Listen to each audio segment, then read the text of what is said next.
جلتے رہے دشمنانے رضا، کم نہ ہوں گے کبھی مدح خانے رضا۔ جن کو روشنی میں محبوب کے چہرے کی وجہ سے عطا کی، اور آگے کہا واللیل اذا سجا، محبوب مجھے رات کی قسم ہے۔ اب رات کی قسم کیوں کھائی؟ تو خالق کائنات نے قرآن حکیم قرآن رشید کے اندر رات کی قسم اس لیے کھائی، مفسرین کرام فرماتے ہیں کہ رات کی قسم اللہ نے اس لیے اٹھائی ہے کہ محبوب کی سیاہ زلفوں کی وجہ سے اللہ نے رات کو تاریکی عطا فرمائی۔ ان دو آیتوں کا دوسرا ترجمہ فرماتے ہیں کہ محبوب مجھے چمکتے ہوئے چہرے کی قسم، آگے فرمایا واللیل اذا سجا، محبوب مجھے تیری زلفوں کی قسم۔ اب اللہ تعالیٰ اپنے حبیب کے چہرے، اپنے حبیب کریم علیہ السلام کی زلفوں کی قسم اٹھا رہا ہے۔ اب خدا ہو کر اگر کسی ذات کی کسی شے کی قسمیں اٹھائے تو اس کا مطلب سمجھ جانا چاہیے کہ اللہ تعالیٰ نے اس شے کو بھی کمال عطا فرمایا ہے اور اس شے کو دنیا جہان کے اندر سب سے حسین پیدا فرمایا ہے۔ اللہ نکاری علیہ الرحمہ فرماتے ہیں کہ رب تعالیٰ نے نبی کریم رؤوف رحیم صلی اللہ علیہ وسلم کو ساری کائنات میں سے سب سے زیادہ حسن اپنے حبیب جناب محمد مصطفیٰ کو عطا فرمایا۔ امام احمد یارخان علیہ الرحمہ آپ کا بھی قول ہے نبی پاک علیہ السلام کا فرمان کی طرف آپ کے فرمان کی طرف اشارہ فرماتے ہیں۔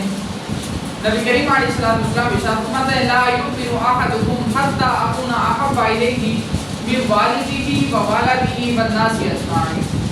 فرمایا کوئی بندہ اس وقت تک کامل ایمان والا نہیں ہو سکتا کہ جب تک بندہ اپنی اولاد، اپنے جان اور اپنے والدین سے زیادہ بڑھ کر جناب محمد مصطفیٰ سے پیار نہ کرے۔ سے آگے بڑھیے گا شاہ عبدالحق محدث دہلوی علیہ الرحمہ، ان کے والد محترم ہیں شاہ عبدالرحیم محدث دہلوی، اور یہ ایسے بزرگ ہیں کہ جن کو سنی بھی مانتے ہیں، جن کو دیوبندی بھی مانتے ہیں، جن کو وہابی بھی مانتے ہیں، یعنی یہ ساروں کا متحدہ جناب وہ عالم دین ہے۔ شاہ عبدالرحیم محدث دہلوی علیہ الرحمہ حضور جانے جانا علیہ السلام کا دیدار کیا، زیارت کی۔ جب زیارت ہوئی نا تو شاہ عبدالرحیم محدث دہلوی علیہ الرحمہ نے، کیونکہ عالم تھے، پڑھے لکھے تھے، انہوں نے آگے سے سوال کر لیا قرآن پاک کی سورہ یوسف سے لے کر یا رسول اللہ صلی اللہ علیہ وسلم جناب یوسف علیہ السلام یہ تذکرہ قرآن پاک کے اندر کیا ہے۔ جناب یوسف علیہ السلام کو دیکھا مصر کی عورتوں نے، انہوں نے آگے سے کیا کیا قطعنا ایدیہن وقلنا حاشا للہ ما ھذا بشرا ان ھذا الا ملک کریم۔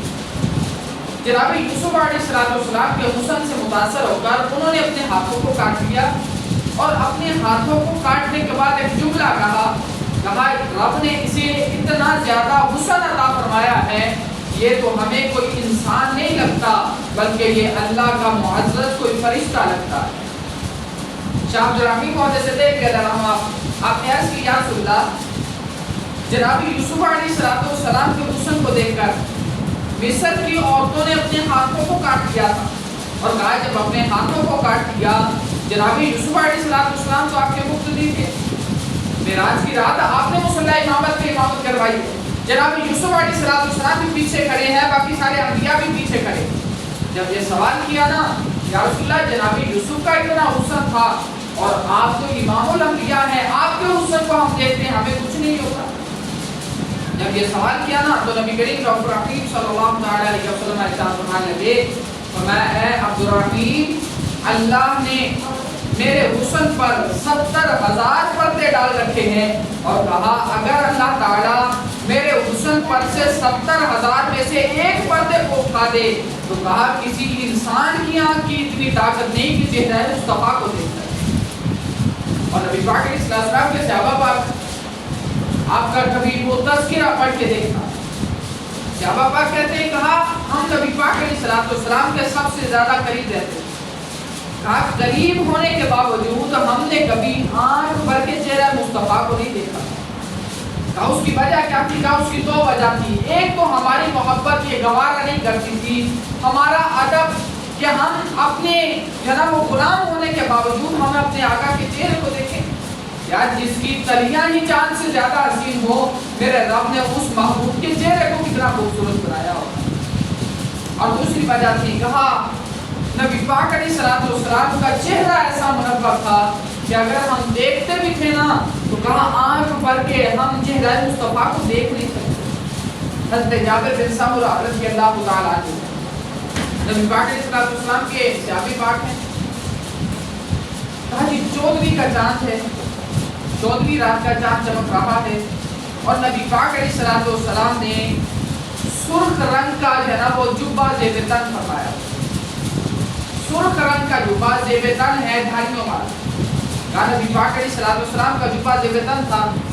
کہا سرکار علیہ السلام اس قدر زیادہ حسین لگ رہے تھے تو ہمیں کبھی 14ویں کے چاند کو دیکھتا تھا کہ وہ زیادہ حسین ہے یا پھر مدینے والا مصطفیٰ زیادہ حسین ہے.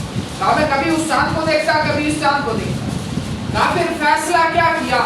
کہا آخر کے اندر فیصلہ کیا کانا وجہہ صلی اللہ علیہ وسلم مرایا من النور. کہا نبی پاک علیہ السلام کا چہرہ اس قدر چمک والا تھا گویا کہ نبی پاک علیہ السلام کے چہرے سے رب کے نور کی لاٹیں برس رہی ہیں، رب کے نور کے جناب وہ اجالے آ رہے ہیں. اس قدر نبی پاک علیہ السلام کا اس میں جواب تھا. سے آگے بڑھیے گا. نبی پاک علیہ السلام حضرت عبداللہ بن عازر رضی اللہ تعالیٰ، اس سے پہلے حدیث مبارک کا سماعت کیجیے. حضرت عبداللہ بن سلام ابھی ایمان نہیں لائے، ابھی اسلام نہیں لے کے آئے. کفار و مشرکین کی طرف سے امام الانبیاء کی جاسوسی کے لیے آئے. اور جب جاسوسی کے لیے آئے نا، دیکھا نبی پاک علیہ السلام جلوہ گر ہیں، آپ جناب وہ کلام فرما رہے ہیں، آپ ارشادات فرما رہے ہیں. اور کہا سامنے جناب وہ گھیرے کے اندر صحابہ کرام ہوتے. کہا جب صحابہ کرام کو دیکھا نا، صحابہ نے گھیرا ڈالا ہوا ہے. عبداللہ بن سلام کہتے ہیں، کہا میں نے نبی پاک علیہ السلام کو تھوڑی سی جگہ تھی، کہا میں نے وہاں سے دیکھا امام الانبیاء. میں نے اس تھوڑی سی جگہ سے جناب امام الانبیاء کو دیکھا اور وہیں سے دیکھ کر جناب پیچھے مڑ گیا. جب وہاں سے مڑے نا تو صحابی پاک نے سوال کر لیا، کہا خیریت سے آئے تھے اور خیریت سے جا رہے ہو؟ تو آگے سے عبداللہ بن سلام کہنے لگے، کہا آئے تو ہم امام الانبیاء کی جاسوسی کے لیے تھے. اور پھر نتیجہ کیا نکلا؟ کہا کانا وجہہ لیس کوجہ کذاب. کہا کفار و مشرکین ایسے ہی تانے دیتے ہیں کہ یہ اپنے آپ کو نبوت کا دعویٰ کرتا ہے، یہ جھوٹا ہے، کذاب ہے. کہا میں نے یہ فیصلہ کر لیا کہ رب نے جس نبی کے چہرے کو اس قدر حسین بنایا ہے وہ بندہ کبھی اپنے خدا کی بارگاہ کے اندر جھوٹ نہیں بول سکتا. کہا لیس وجہہ کوجہ کذاب. کہا امام الانبیاء کا چہرہ ہی ایسا ہے کہ دیکھنے والا کافر ہو، مشرک ہو، دشمن ہو، چاہے کوئی بھی ہو، دیکھنے والا امام الانبیاء کے چہرے کو دیکھ جاتا ہے. یہ صادق و امین جا رہا ہے. جب نبی پاک علیہ السلام نے ہجرت کی نا مدینہ پاک کی طرف، تو مکہ والوں کی امانتیں حضور کے پاس جمع، اور سرکار صلی اللہ علیہ وسلم نے ارشاد فرمایا تھا، علی رات کو ہم ہجرت کر رہے ہیں، یہ مکہ والوں کی امانتیں ہیں، امانتیں صبح کو واپس کر کے مدینہ پاک آ جائیں. اس کی وجہ کیا تھی؟ یار مکہ والے بھی مانتے تھے امام الانبیاء صادق و امین. امام الانبیاء کبھی جھوٹ نہیں بولتے، امام الانبیاء کبھی جناب وہ کسی کے ساتھ دھوکہ فراڈ نہیں کرتے. یار یہاں پر اصلاح کے لیے عرض کرنا چاہوں گا، ہمارا نبی کبھی جھوٹ نہیں بولتا. ہمارا نبی جناب وہ سچ کا ایسا جناب نمونہ تھا، ایسا ماڈل تھا ہمارے لیے کہ کفار و مشرکین بھی امام الانبیاء کی سچائی کو مانتے تھے اور ان کے پاس اپنی امانتیں رکھا کرتے تھے. یار ایک مسلمان ہونے کی حیثیت سے سوچنا، کیا آج ہم بھی اس قدر سچ بولتے ہیں؟ کیا ہم اس قدر جو ہے نا وہ اپنی سچائی پر پکے ہیں؟ یار کفار و مشرکین تو دور کی بات ہے، ہمارے مسلمان بھائی ہم سے تنگ ہیں، ہمارے مسلمان بھائی ہم سے جناب وہ دور بھاگتے ہیں. کس وجہ سے؟ یار مسلمان ہو کے یہ بندہ جھوٹ بولتا ہے، مسلمان ہو کے یہ بندہ جو ہے نا وہ فراڈ کرتا ہے، مسلمان ہو کے مسلمانیت کا دعویٰ کر کے لا الہ الا اللہ محمد رسول اللہ کا کلمہ پڑھ کے یہ جو ہے نا وہ لوگوں کے ساتھ بازار کے اندر فراڈ کرتا ہے۔ میرے عزیز یاد رکھنا، وہ لارڈ ماؤنٹ بیٹن تھا نا، اس نے 100 کتاب لکھی، 100 شخصیتوں کو جمع کیا، اور 100 شخصیتوں کو جمع کر کے ایسی شخصیات کو جمع کیا جو دنیا کے اندر سب سے عظیم ہے۔ اس نے سب سے اعلیٰ سطح پر امام الانبیاء کو، سب سے اعلیٰ جو ہے نا وہ سب سے پہلے نمبر پر نبی پاک علیہ الصلوۃ والسلام کی سیرت کو، کسی نے اس سے سوال کیا، کہا بتا مسلمانوں کے نبی کے اخلاق کو، مسلمانوں کے نبی کے کردار کو جب اس قدر مانتا ہے، ان کی افضلیت، ان کی عظمت کو اس قدر جانتا ہے، پھر مسلمان کیوں نہیں ہو جاتا؟ تو آگے سے اس نے کہا میں اگرچہ کافر ہوں لیکن مسلمانوں کے نبی کا کردار اتنا شفاف ہے، مسلمانوں کے نبی کا اخلاق اس قدر جو ہے نا وہ صاف ہے، اور دوسروں کے ساتھ اس قدر اچھا اخلاق ہے، کہا میں امام الانبیاء کے اخلاق کو تو مان گیا تھا اور ان پر ایمان لانے کے لیے راضی ہو گیا تھا، لیکن کہا آج کے مسلمان کو دیکھ کر میرا دل نہیں کرتا مسلمان۔ کفار و مشرکین امام الانبیاء کی صداقت کا اقرار کرتے تھے، امام الانبیاء کی جو ہے نا وہ امانت کا اقرار کرتے تھے، ان کی صداقت کا اقرار کرتے تھے اور ان کو مانتے تھے، لیکن آج جو ہے نا وہ آج مسلمان کو دیکھ کر ایک کافر بھی دور بھاگتا ہے کیا؟ خدا را اپنی اصلاح کیجیے، ایک مسلمان ہونے کی حیثیت سے اپنے آپ کی اصلاح کیجیے، یار دوسروں پہ تنقید کرنے کا فائدہ نہیں۔ میں اپنی ذات کے حوالے سے اپنے آپ کو دیکھوں، آپ اپنی حیثیت کے اعتبار سے، اپنے آپ کے اعتبار سے آپ اپنی ذات کی اصلاح کریں، پھر ہوگا کیا؟ جب میں خود اپنی اصلاح کروں گا، آپ ساتھی اپنی اصلاح کریں گے، تو پھر ایک دوسرے پہ تنقید بھی نہیں ہوگی، نفرتیں بھی نہیں پھیلے گی، اور ایک دوسرے کی غیبتیں بھی نہیں کرنی پڑے گی۔ نتیجہ کیا نکلے گا؟ میرا خدا ہمارے معاشرے کو اسلامی معاشرہ بنا دے گا۔ نبی پاک علیہ السلام کے حسن و جمال کو دیکھیے گا، نبی پاک علیہ السلام ایک قبیلہ کے پاس تشریف لے کے آئے، ان کے پاس سرخ رنگ کا اونٹ تھا، جس طرح ہمارے ہاں جو ہے نا وہ گاڑیاں ہوتی ہیں مہنگی سے مہنگی، عرب والوں کے ہاں سب سے مہنگا جو ہے نا وہ سواری وہ سرخ رنگ کا اونٹ تھا۔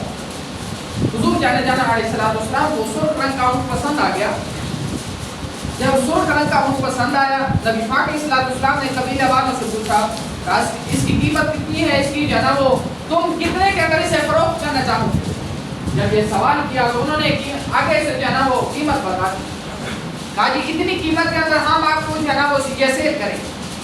نبی پاک علیہ السلام کے پاس اس وقت نبی پاک علیہ السلام کے پاس پیسے نہیں، یا ویسے تو وہ مالک کونین ہیں، وہ پاس کچھ رکھتے نہیں، دو جہاں کی نعمتیں ہیں ان کے خالی ہاتھ۔ امام الانبیاء کے پاس ساری چیزیں رب تعالیٰ نے عطا فرما دی، لیکن اس وقت پیسے نہیں تھے۔ سرکار فرماتے ہیں، فرمایا میں ابھی جاتا ہوں پیسے لے کے آ جاتا ہوں۔ جب یہ نبی پاک علیہ السلام نے فرمایا، انہوں نے اونٹ کی رسی نبی پاک علیہ السلام کو تھما دی۔ جب نبی پاک علیہ السلام کو اونٹ کی رسی تھمائی نا، تو آگے سے نبی پاک علیہ السلام نے اونٹ کی رسی تھامی، سرکار علیہ السلام چل دی، تھوڑا سا دور گئے، پیچھے سے چین گوئیاں شروع ہو گئیاں، پیچھے سے جناب لوگوں نے باتیں شروع کر دی۔ ایک بندہ کہنے لگا یار جس کو اونٹ دیا ہے، یار مزہ لینا اس بات کا، اور جس کو اونٹ دیا ہے اسے جانتے ہو؟ آگے سے جناب وہ جس نے رسی تھمائی تھی اس نے کہا میں تو نہیں جانتا۔ جس کو جانتے بھی نہیں اس کو بھی جناب وہ رسی تھما دی سرخ اونٹ کی، اس سے جناب وہ مطالبہ بھی نہیں کیا اپنا شناخت بتا، اپنا پتہ بتا۔ آگے سے جس نے رسی تھمائی تھی نا، وہ آگے سے کہنے لگا، کہا تم تو رسی تھمانے کی بات کرتے ہو، کہا تم تو اس سے قیمت پوچھنے کی بات کرتے ہو، یار میں تو اس کے چہرے کو دیکھ رہا تھا کہ رب نے اس کے چہرے کو نور کتنا عطا فرمایا۔ سبحان اللہ۔ دوسرے سے پوچھا، کہا جی تم جانتے ہو جس کو ہم نے اونٹ دیا ہے اسے تیری پہچان ہے اس کے ساتھ، تم اسے جانتے ہو؟ آگے سے وہ دوسرا کہنے لگا، کہا جس طرح یہ محبوب کے چہرے کو دیکھ رہا تھا نا، کہا میں تو محبوب کے لبوں کو دیکھ رہا تھا، جیسے جیسے محبوب لبوں کو ہلاتا جاتا تھا ان کے لبوں سے نور جھڑتا جاتا تھا۔ کہا جی کوئی ضمانت ہے تمہارے پاس؟ وہ اونٹ لے گیا، کہا تمہارے پاس کوئی ایسا بندہ جو اسے پہچانتا ہو، ہم ان سے پیسے لے آئے. تو آگے سے جناب وہ کسی نے ضمانت نہیں دی. خیمے سے ایک جناب ان کی عورت بولی، مستورہ بولی، کہا تم ضمانت کی بات کرتے ہو نا، میں ضمانت دے دوں. کہا جی تم انہیں جانتے ہو، جانتی ہو؟ کہا جی سے وہ کہنے لگی، کہا جانتی میں بھی نہیں ہوں. کہا جی تو جانتی بھی نہیں پھر بھی ضمانت دے رہی ہے، اس کی وجہ کیا ہے؟ تو آگے سے اس نے وہی جملہ کہا تھا، کہا کانا وجہہ لیس کوجہ کذاب. کہا رب نے جس کے چہرے کو اتنا حسین بنایا ہو، رب نے جس کے چہرے کو اتنا منور اور نور والا بنایا ہو، کہا وہ دنیا کے اندر کبھی جھوٹا نہیں ہو سکتا. اب دنیا کے اندر کبھی جھوٹا نہیں ہو سکتا. میرے عزیز یاد رکھنا، میرے محبوب کو طرف نے وہ حسن دیا تھا کہ نبی پاک علیہ السلام کے حسن کے کافر بھی شرائع تھے، غیر مسلم بھی شرائع تھے. اس کی وجہ کیا تھی؟ میرے نبی نے اپنے اخلاق کو پھیلایا، میرے نبی نے اپنے کردار کو پھیلایا تھا. یار میرے نبی کو میرے خدا نے حسن تو دیا ہی تھا، لیکن ساتھ کے اندر کردار اور اخلاق کی اتنی شفافیت دی تھی.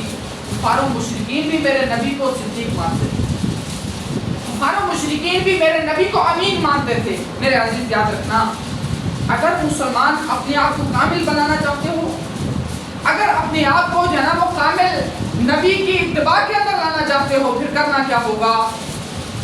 نبی کے کردار کو اپنائیں، نبی کی سیرت کو اپنائیں. امام الانبیاء نے زندگی کے اندر کبھی جھوٹ نہیں بولا.